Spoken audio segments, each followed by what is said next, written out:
Good morning, everyone. I'm Riley King, and welcome to my morning news report right here on the Riley King Network. Let's begin. Subway stop reopens at World Trade Center for the first time since 9/11. For the first time since the September 11th terror attack 17 years ago, a train pulled into a previously destroyed subway station at the World Trade Center. The new World Trade Center portalated station is now complete. It is fully accessible and has digital state-of-the-art real-time train schedules.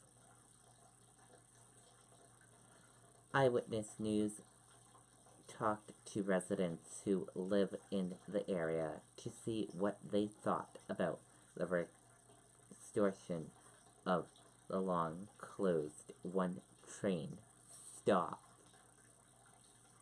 For young He, it is great news, but just a few days away from another anniversary for her. It is anything but a subway station. On that beautiful morning, he was on the way to that station, and as she looked up, she saw everything.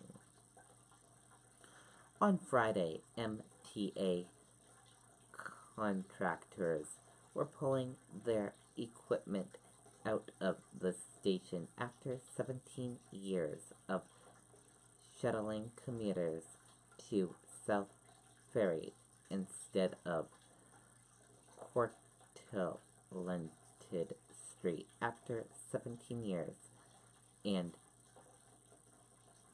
15.8 million, another milestone. There will be celebrations and cheers of progress, and not last from he and her husband. They have lived through the shock and recovery, but they have come to the other side. They said they would take that train on Saturday.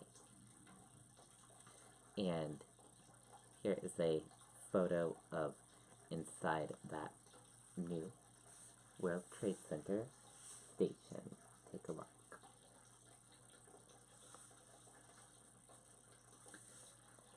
And the anniversary will be this coming Tuesday of the 9/11 attacks. And that is it for my morning news report right here on the Riley King Network. I hope you all have a great Sunday, and I'll see you back here later on today for another news report. Goodbye, everyone.